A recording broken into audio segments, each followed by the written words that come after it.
വന്നിട്ടുള്ളത് നമ്മൾ ചാട്ട് റെസിപ്പീസ് ഉണ്ടാക്കില്ലേ, അതായത് ബേൽപൂരി, പാനിപ്പൂരി അങ്ങനെയുള്ള റെസിപ്പീസ് ഉണ്ടാക്കുമ്പോൾ അതിൽ ആഡ് ചെയ്യുന്ന 2-3 സാധനങ്ങളായിട്ട് വന്നിട്ടുള്ളത്. ഒന്ന് സേവ്, ടാമറൻ, ഡേറ്റ് ചട്നി, ഒരു ഗ്രീൻ ചട്നി.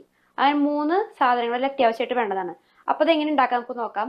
അതിലാദ്യം ഞാൻ ഉണ്ടാക്കുന്നത് സേവ് ആണ്. നമ്മുടെ ബോംബെ മിക്സർ പോലൊക്കെ കാണുമ്പോൾ തോന്നും. അതാണ് ഇപ്പോൾ ഒന്ന് ഉണ്ടാക്കാൻ പോകുന്നത്.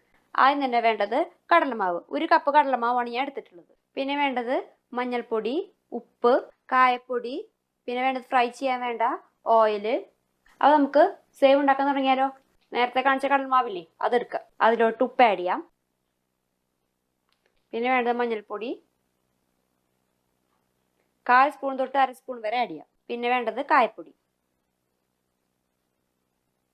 ഇതിലോട്ട് ഒരു 3 സ്പൂൺ ഓയിലും കൂടി ഞാൻ ആഡ് ചെയ്യുന്നുണ്ട്.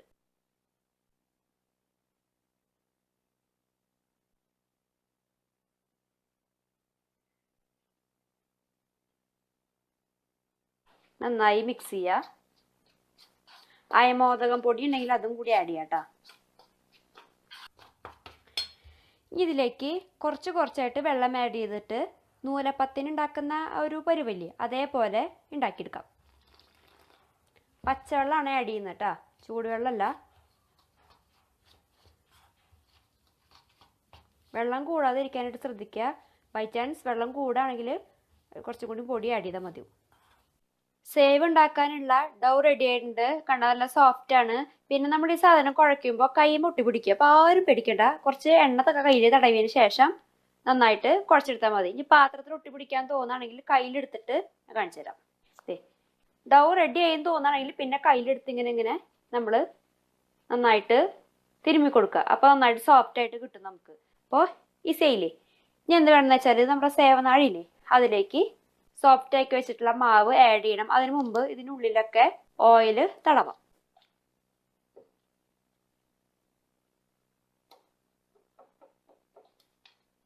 ഒട്ടിപ്പിടിക്കാതിരിക്കാൻ വേണ്ടിയിട്ടാണ് ഇങ്ങനെ തേക്കുന്നത്.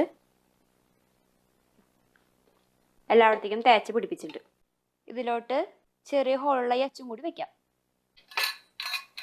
ഇതിലേക്ക് നമ്മൾ നേരത്തെ കുഴച്ച് വെച്ചിട്ടുള്ള മാവും കൂടി ആഡ് ചെയ്യാം. അപ്പം അതിന് മുന്നേ ഇങ്ങനെ ചെറുതായിട്ടൊന്ന് ഈ ഷേപ്പിക്കാക്കുക. ഇതൊക്കെ ഒരാൾക്ക് അറിയാവുന്ന കാര്യമല്ലേ, ഞാൻ പ്രത്യേകിച്ച് പറയേണ്ട കാര്യമൊന്നുമില്ല. ഇനി ഇത് നമുക്ക് വറുത്തെടുക്കാം. അപ്പം ഞാൻ കാണിച്ചു തരാം. അതിനായിട്ട് നമുക്ക് ആദ്യം തന്നെ ഒരു ചീനച്ചട്ടിയിൽ ഓയിൽ ആഡ് ചെയ്യാം. ചീനച്ചട്ടിയിലേക്ക് നമുക്ക് ഓയിൽ ആഡ് ചെയ്യാം.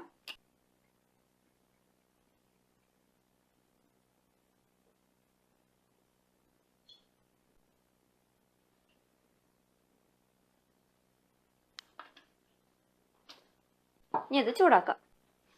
എണ്ണ ചൂടായിട്ട് നമുക്ക് വറുക്കാൻ നോക്കാം.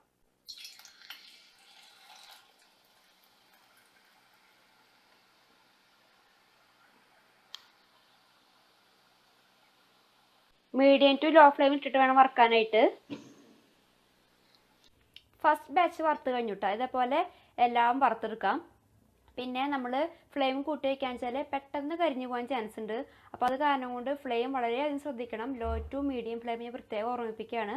അങ്ങനെ ഇട്ടിട്ട് വേണം ഫ്രൈ ചെയ്ത് എടുക്കാനായിട്ട്. ഇതേപോലെ ബാക്കിയുള്ള മാവും കൂടി ഞാൻ വറുത്തെടുക്കട്ടെ. 1 ഗ്ലാസ് കടൽമാവ് കൊണ്ട് ഇത്ര സേവാണ് കിട്ടിയിട്ടുള്ളത്. ഇനി നമുക്ക് കൈ കൊണ്ട് പൊടിക്കാം.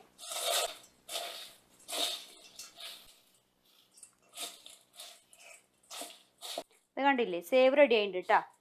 ഇനി എന്താ വേണ്ടതെന്ന് വെച്ചാൽ പ്രത്യേകിച്ച് പണിയൊന്നുമില്ല. ഇതൊരു പാത്രത്തിൽ അടച്ചു വെക്കുക. അപ്പോൾ ഇത് യൂസ് ചെയ്യുന്നത് ഞാൻ പറഞ്ഞല്ലോ, പാനിപ്പൂരി, ബേൽപൂരി അങ്ങനെയുള്ള ഐറ്റംസ് ഒക്കെ ഉണ്ടാക്കുമ്പോൾ അതിന് മുകളിൽ ഡെക്കറേറ്റ് ചെയ്യാൻ വേണ്ടിയിട്ട്, അതിനുള്ളിൽ ഇങ്ങനെ കടിക്കാൻ വേണ്ടിയിട്ടാണ് ഈ സാധനം നമ്മൾ അതിൻ്റെ മുകളിൽ ആഡ് ചെയ്യുന്നത്. കഴിച്ചിട്ടുള്ള ആൾക്കാർക്ക് അറിയാം.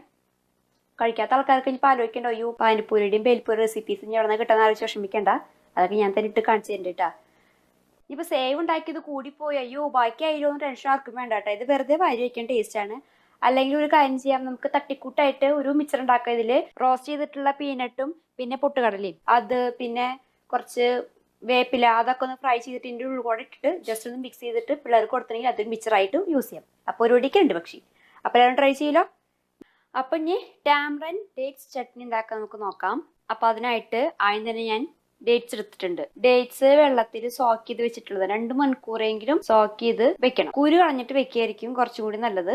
പിന്നെ പുളിയും ഇതുപോലെ തന്നെ സോക്ക് ചെയ്ത് വെച്ചിട്ടുള്ളതാണ്. 1/2 കപ്പ് ഡേറ്റ്സ് എടുക്കുകയാണെങ്കിൽ 1/2 കപ്പ് പുളി കൊടുക്കണം. പിന്നെ വേണ്ടത് ജീരകം, പെരുംജീരകം, ശർക്കര ഞാൻ 1/2 ശർക്കരയാണ് എടുത്തിട്ടുള്ളത്. നമുക്ക് ടേസ്റ്റ് പോരാൻ തോന്നുകയാണെങ്കിൽ അതിലേക്ക് വീണ്ടും ശർക്കര ആഡ് ചെയ്യാം. ഉപ്പ്, കാശ്മീരി ചില്ലി പൗഡർ, പിന്നെ വേണ്ടത് ഡ്രൈ ജിഞ്ചർ പൗഡർ, പിന്നെ വേണ്ടത് ബ്ലാക്ക് സാൾട്ട് പൊടിച്ചത്. ഇതാണ് ബ്ലാക്ക് സാൾട്ട് എന്ന് പറഞ്ഞ സാധനം കേട്ടോ. ഇത് കുറെ പേർക്ക് അറിയാത്തവരുണ്ടാവും. അറിയാത്തവർക്ക് വേണ്ടിയിട്ടാണ് ഞാൻ കാണിച്ചു തന്നിട്ടുള്ളത്. ഇത് നമ്മൾ മിക്സിയിലിട്ട് പൊടിച്ചിട്ടുള്ളതാണ് ഇങ്ങനത്തെ കളറിൽ കിട്ടുന്നത്. അപ്പൊ എങ്ങനെയാണ് ടാമറിൻഡ് ഡേറ്റ്സ് ചട്നി ഉണ്ടാക്കാൻ നമുക്ക് നോക്കാം. അതിനായിട്ട് ആദ്യം ഒരു പാൻ വെക്കാം. ഇപ്പൊ പാൻ ചൂടായിട്ട് ഇനി ഇതിലേക്ക് നമുക്ക് പെരുംജീരകവും ജീരകവും കൂടി ഇട്ടിട്ട് റോസ്റ്റ് ചെയ്യാം.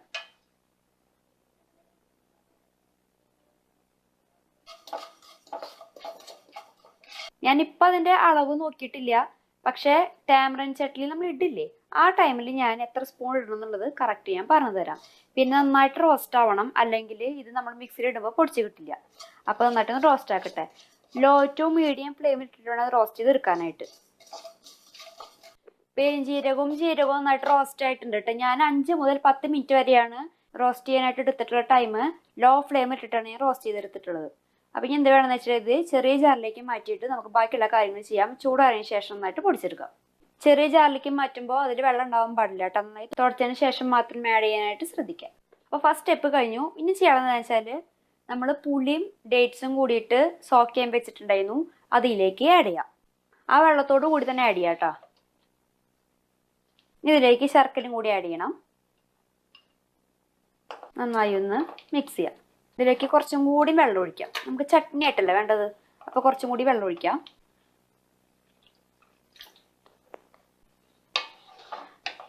ഇനി നമുക്കിത് മീഡിയം ഫ്ലെയിമിൽ ഇട്ടിട്ട് നന്നായി തിളപ്പിക്കാം. നമ്മൾ നേരത്തെ റോസ്റ്റ് ചെയ്ത് വെച്ചിട്ടുള്ള ജീരകമില്ലേ, ജീരകം പെരുംജീരകം കൂടി നന്നായിട്ട് ഫൈനായിട്ട് പൊടിച്ചിട്ടുണ്ട്.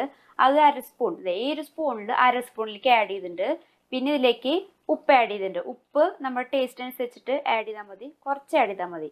പിന്നെ ആഡ് ചെയ്തിട്ടുള്ളത് 1/2 സ്പൂൺ തൊട്ട് 1/4 സ്പൂൺ വരെ മുളക് പൊടി ആഡ് ചെയ്തിട്ടുണ്ട്. അതുപോലെ 1/4 സ്പൂൺ ഡ്രൈ ജിഞ്ചർ ആഡ് ചെയ്തിട്ടുണ്ട്. അതുപോലെ ബ്ലാക്ക് സാൾട്ട് ഇല്ലേ, അതും ആഡ് ചെയ്തിട്ടുണ്ട്. ഞാൻ ക്യാമറ ഓണാക്കാനായിട്ട് മറന്നുപോയി, അത് കാരണം കൊണ്ടാണ് അത് പെട്ടില്ലേ, സോറി. നന്നായിട്ട് മിക്സ് ചെയ്യാം കേട്ടോ. ബ്ലാക്ക് സാൾട്ട് നമ്മൾ യൂസ് ചെയ്യുന്ന വെച്ചാൽ കറക്റ്റ് നോർത്ത് ഇന്ത്യൻ ഫ്ലേവർ കിട്ടാൻ വേണ്ടിയിട്ടാണ് ബ്ലാക്ക് സാൾട്ട് യൂസ് ചെയ്തിട്ടുള്ളത്. അത് കിട്ടിയില്ല എന്ന് വെച്ചിട്ട് അയ്യോ കിട്ടിയില്ല ഉണ്ടാക്കാൻ പറ്റില്ല എന്ന് ടെൻഷനൊന്നും വേണ്ട, അതില്ലാണ്ടും ഉണ്ടാക്കാം. നന്നായി ഒന്ന് മിക്സ് ചെയ്യുക. നമുക്ക് ഈ സമയത്ത് ടേസ്റ്റ് നോക്കാം. എന്തെങ്കിലും കുറവുണ്ടെങ്കിൽ നമുക്ക് ഈ ടൈമിൽ ആഡ് ചെയ്യാം. എന്നിട്ട് നന്നായിട്ടൊന്നും കൂടി തിളപ്പിക്കാം. ഞാൻ ആഡ് ചെയ്തിട്ടുള്ള ഇൻഗ്രീഡിയൻസൊക്കെ കറക്റ്റാണ്. ഇനി ഇത് നന്നായി ഒന്നും കൂടി തിളയ്ക്കണം. നമുക്ക് മൂടി വെച്ചിട്ട് ഒരു 5 മിനിറ്റ് ഒന്നും കൂടി നന്നായി ഒന്ന് തിളപ്പിക്കാം. അതിനുശേഷം തീ ഓഫ് ചെയ്യാം. ചട്നി റെഡി ആയിട്ടുണ്ട്. ഞാൻ സ്റ്റവ് ഓഫ് ചെയ്തിട്ടുണ്ട്. ഇനി ഇത് തണുക്കട്ടെ. തണുത്തതിന് ശേഷം ഒരു കാര്യം കൂടി ചെയ്യാണ്ട്, അത് ഞാൻ കാണിച്ചു തരാം. അപ്പോൾ ടാമറിൻഡ് ഡേറ്റ്സ് ചട്നി ഇല്ലേ, അത് ചൂടാറിയുണ്ട്. ഞാൻ എന്ത് വേണ്ടെന്ന് വെച്ചാൽ അതിന് അരിച്ചെടുക്കണം. അരിച്ചെടുക്കാനായിട്ട് ഞാൻ ബൗൾ വെച്ചിട്ടുണ്ട്. പിന്നെ ഒരു അരിപ്പയും. എൻ്റെ കയ്യിൽ ഈ അരിപ്പേ ഉള്ളൂ. അപ്പോൾ അത് നമുക്ക് ഇതുകൊണ്ട് അരിച്ചെടുക്കാം. അപ്പോൾ നിങ്ങളുടെ കയ്യിൽ ഏത് അരിപ്പുള്ളതെന്ന് വെച്ചാൽ അതുകൊണ്ട് അരിച്ചെടുക്കാനായിട്ട് ശ്രദ്ധിക്കാം. ഇതിലോട്ട് കുറച്ചായിട്ട് ആഡ് ചെയ്യാം. ഇതുകൊണ്ട് ഇങ്ങനെ ഒരു സ്പൂൺ വെച്ചിട്ട് വേണം കേട്ടോ ഇങ്ങനെ അരിച്ചെടുക്കാനായിട്ട്. ഇങ്ങനെയാണ് നമുക്ക് അരിച്ചെടുക്കുമ്പോൾ കിട്ടുക. അതുപോലെ ഫുള്ള് ഞാൻ അരിച്ചെടുത്തിട്ട് കാണിച്ചു തരാം. അരിച്ചെടുത്ത ചട്നിയിൽ നിന്ന് ഇത്ര എനിക്ക് കിട്ടിയിട്ടുള്ളത്. എല്ലാം കൂടി ഒരുമിച്ച് എളുപ്പപ്പണിക്ക് വേണ്ടിയിട്ട് ഒരുമിച്ചിട്ടിട്ട് നമ്മൾ അരിപ്പേരപ്പോടെ എടുക്കാനേക്കാൾ നല്ലത് കുറച്ച് കുറച്ചായിട്ട് എടുക്കായിരിക്കും നല്ലത്. അങ്ങനെ കുറച്ച് കുറച്ചായിട്ട് എടുക്കുമ്പോൾ നമുക്ക് കുറച്ചിങ്ങനെ ചണ്ടി പോലെ കിട്ടും. അതിങ്ങനെ മാറ്റി വയ്ക്കുക. മാറ്റി വെച്ച് അവസാനം എല്ലാം കൂടി ചെറിയ ജാറിൽ കുറച്ച് വെള്ളം ഒഴിച്ചിട്ട് നന്നായിട്ട് അടിക്കുക. അപ്പോൾ നമുക്ക് കുറച്ചും കൂടി നല്ല കട്ടിയുള്ള ഒരു ബാറ്റർ കിട്ടും. അതിൽ നിന്ന് ഇതുപോലെ നമ്മൾ അരിപ്പയെ കൂടെ അരിച്ചെടുത്താൽ നമുക്ക് കുറച്ചും കൂടിയും കിട്ടും. അപ്പോൾ ഒരു ട്രിപ്പ് നമ്മൾ ചട്നി അതിൽ നിന്ന് അരിപ്പയെ കൂടെ എടുത്തതിന് ശേഷം അത് കളയാതെ അത് മാറ്റി വയ്ക്കുക. നമുക്ക് പറ്റാവുന്ന പോലെ മാക്സിമം അതിൽ നിന്ന് എടുക്കാനായിട്ട് ശ്രദ്ധിക്കുക. പിന്നെ ഒരു കാര്യം പറയാനുള്ളതെന്ന് വെച്ചാൽ നമ്മൾ പുളിയും കൂടി അതിൽ ആഡ് ചെയ്യുമ്പോൾ അവസാനം ഞാൻ പറഞ്ഞില്ലേ മിക്സിയിട്ട് അടിക്കണം എന്ന് പറഞ്ഞില്ലേ, ചെറിയ ജാറിട്ടാണ് നമ്മൾ അടിക്കുക. അപ്പോൾ പുളിയുടെ കുരുവില്ലേ, പുളിയും കുരു അതിലുണ്ടെങ്കിൽ ബ്ലേഡ് ഒടിഞ്ഞു പോകാൻ ചാൻസ് ഉണ്ട്. അപ്പം നമ്മൾ വെള്ളത്തിലേക്ക് ഈ പുളി സോക്ക് ചെയ്യാൻ വെക്കൂല്ലോ ചട്നി ഉണ്ടാക്കാനായിട്ട്, അപ്പോൾ പുളിങ്കൂരും കൂടി കളഞ്ഞിട്ട് വെക്കാനായിട്ട് ശ്രദ്ധിക്കുക, അല്ലെങ്കിൽ ബ്ലേഡ് ഒടിയാൻ ചാൻസ് ഉണ്ട്. അപ്പോൾ മനസ്സിലായല്ലോ എങ്ങനെയാണ് ടാമറിൻഡ് ഡേറ്റ്സ് ചട്നി ഉണ്ടാക്കാന്നുള്ളത്. നല്ല ടേസ്റ്റാണ് കേട്ടോ, പലരും ട്രൈ ചെയ്യാം. അപ്പം നമ്മുടെ ഇനി മൂന്നാമത്തെ റെസിപ്പി നമുക്ക് ഏത് നോക്കാം, ഗ്രീൻ ചട്നി. ഈ പറഞ്ഞ പോലെ പാനിപ്പൂരിയിലൊക്കെ യൂസ് ചെയ്യുന്ന ചട്നിയാണ്. അപ്പൊ അതിന് വേണ്ടത് എന്ന് വെച്ചാല് മല്ലിയിലയും വേണം, പുതിനയിലയും വേണം. മല്ലിയില 1 കപ്പ് എടുക്കുകയാണെങ്കിൽ പുതിനയില 1/2 കപ്പ് എടുത്താൽ മതി. മനസ്സിലായല്ലോ? ആ ഒരു റേഷ്യോയിൽ എടുത്താൽ മതി. ലെമൺ ജ്യൂസ്, റോസ്റ്റ് ചെയ്തിട്ട് പൊടിച്ചിട്ടുള്ള ജീരകപ്പൊടി, പച്ചമുളക്, വെളുത്തുള്ളി, ഇഞ്ചി, പിന്നെ വേണ്ടത് പൊട്ടുകടല. പൊട്ടുകടല ഈ ഗ്രീൻ ചട്നിക്ക് മാത്രമല്ല, നമ്മൾ സാധാരണ ഉണ്ടാക്കുന്ന ചട്നിയില്ലേ, ദോശയ്ക്കും ഇഡ്ഡലിക്കൊക്കെ ഉണ്ടാക്കുന്ന നാളികേര ചട്നി, അതിലേക്കും ഇട്ടുണ്ടെങ്കിൽ നല്ല ടേസ്റ്റ് ആയിരിക്കും കേട്ടോ. ചാട്ട് മസാല, ഉപ്പ്. അപ്പൊ എങ്ങനെയാണ് ഗ്രീൻ ചട്നി ഉണ്ടാക്കാൻ നമുക്ക് നോക്കാം. അപ്പോൾ 3ാമത്തെ റെസിപ്പി.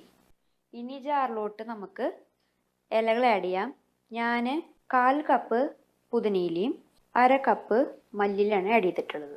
പിന്നെ ഇതിലേക്ക് പച്ചമുളക് ആഡ് ചെയ്യുക, വെളുത്തുള്ളി, ഇഞ്ചി, പിന്നെ പൊട്ടുകടല. പൊട്ടുകടല ഓവറായാലും ടേസ്റ്റ് ഉണ്ടാവില്ല കേട്ടോ.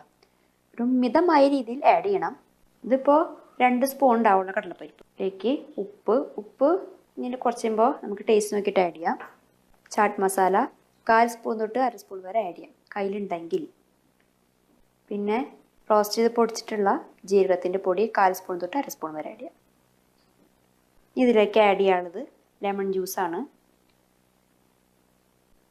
ഇതിൽ 2 സ്പൂൺ ഞാൻ ആഡ് ചെയ്തിട്ടുള്ളൂ. ഇനി ഇതിലേക്ക് കുറച്ച് വെള്ളം ഒഴിച്ച് ഫൈനായിട്ട് അരച്ചെടുക്കാം. ഞാൻ അരച്ചിട്ട് വരാം. ഗ്രീൻ ചട്നി റെഡി ആയിട്ടുണ്ട്. ഇനി നമുക്ക് വേറെ ബൗളിലേക്ക് മാറ്റാം. ഗ്രീൻ ചട്നി പലരും കഴിച്ചിട്ടുണ്ടാവില്ല. അപ്പം അങ്ങനെയുള്ള ആൾക്കാർക്ക് വേണ്ടി പറഞ്ഞുതരാണ്. ഇതിൽ പുളി കുറച്ച് മുന്നിലായിട്ട് നിൽക്കണം. നമ്മൾ ഈ പാനിപ്പൂരിയൊക്കെ കഴിച്ചിട്ടുണ്ടെങ്കിൽ കറക്റ്റ് നമുക്ക് ടേസ്റ്റ് അറിയാം. അതിൽ ചെറിയൊരു പുളി ടേസ്റ്റും ചെറിയൊരു മധുരം കൂടി ചേർന്നിട്ടുള്ളതാണ് പാനിപ്പൂരി എന്ന് പറയുന്നത്. അപ്പം അതിലെ പുളിയുടെ ഘടകം ഇതാണ്. ഈ സാധനം ആഡ് ചെയ്യുമ്പോഴാണ് ചെറിയൊരു പുളി ടേസ്റ്റ് വരുന്നത്. ഒരുപാട് പുളിയല്ല, ലെമൺ ജ്യൂസ് കുറച്ച് മുമ്പിൽ നിൽക്കണം. ഓക്കെ, മനസ്സിലായില്ലേ? ഇത് നമുക്ക് 2 ആഴ്ച വരെ ഫ്രീസറിൽ സൂക്ഷിക്കാം. ഫ്രിഡ്ജിൽ വരെ സൂക്ഷിക്കേണ്ടത് ഫ്രീസറിൽ നല്ല കണ്ടെയ്നറിൽ അടച്ചു വെച്ചാൽ മതി. ആവശ്യ സമയത്തെടുത്ത് യൂസ് ചെയ്താൽ മതിയോ. അപ്പം എല്ലാവരും കണ്ടല്ലോ, സേവ് ഉണ്ടാക്കുന്നതും അതുപോലെ ടാമറിൻഡ് ചട്നിയും ഗ്രീൻ ചട്നിയും ഒക്കെ ഉണ്ടാക്കാന്നുള്ളത് വളരെ എളുപ്പം ഉണ്ടാക്കാനായിട്ട്. ഈ 3 റെസിപ്പീസും വേഗം തന്നെ വീട്ടിലുണ്ടാക്കാവുന്നതാണ്. ടാമറിൻഡ് ചട്നിയെ പറ്റി പറയുകയാണെങ്കിൽ ഇത് ഒരു 1.5 മാസമൊക്കെ ഫ്രിഡ്ജിൽ നമുക്ക് സൂക്ഷിക്കാം. നല്ല ടൈറ്റുള്ള ഒരു കണ്ടെയ്നറിൽ സൂക്ഷിച്ചാലും മതി. പിന്നെ സേവ് പിന്നെ വേഗം ചിലവാകുന്ന സാധനമാണ്. ഇതിപ്പോൾ സൂക്ഷിക്കേണ്ട കാര്യമൊന്നുമില്ല. ഇത് നമുക്ക് മിക്സറായിട്ട് വേണമെങ്കിൽ കഴിക്കാൻ. ഞാൻ പറഞ്ഞിട്ടുണ്ട്, ഇതിൽ 1-2 ഇൻഗ്രീഡിയൻസ് ഒക്കെ ആഡ് ചെയ്തിട്ടുണ്ടെങ്കിൽ മിക്സറായിട്ട് നമുക്ക് യൂസ് ചെയ്യാം. പിന്നെ പുതിന ചട്നിൻ്റെ കാര്യം പറയുകയാണെങ്കിൽ ദോശയുടെ കൂടെയും ഇഡ്ഡലിയുടെ കൂടെയൊക്കെ കഴിക്കാൻ പറ്റിയ ഒരു സൈഡ് ഡിഷായിട്ട് നമുക്ക് ഇതിനെ കഴിക്കാം. അപ്പോൾ എല്ലാവരും എന്തായാലും ട്രൈ ചെയ്യാം. പിന്നെ ഇതെപ്പോഴൊക്കെയാണ് ഇങ്ങനെയൊക്കെയാണ് യൂസ് ചെയ്യേണ്ടതെന്ന് ചില ആൾക്കാർക്ക് ഐഡിയ ഉണ്ടാവില്ല. കാരണം കുറേ ആൾക്കാരൊന്നും പാനിപ്പൂരി അങ്ങനത്തെ നോർത്ത് ഇന്ത്യൻ സ്ട്രീറ്റ് ഫുഡ് കഴിക്കാത്ത ആൾക്കാരായിരിക്കും. അപ്പോൾ അങ്ങനത്തെ ആൾക്കാരുടെ അടുത്ത് പ്രത്യേകം പറയുകയാണെങ്കിൽ ഞാൻ ഇത് എങ്ങനെയൊക്കെ യൂസ് ചെയ്യേണ്ടതെന്നുള്ളതിൻ്റെ വീഡിയോസ് ഞാൻ പിന്നാലെ ഇടുന്നതാണ്.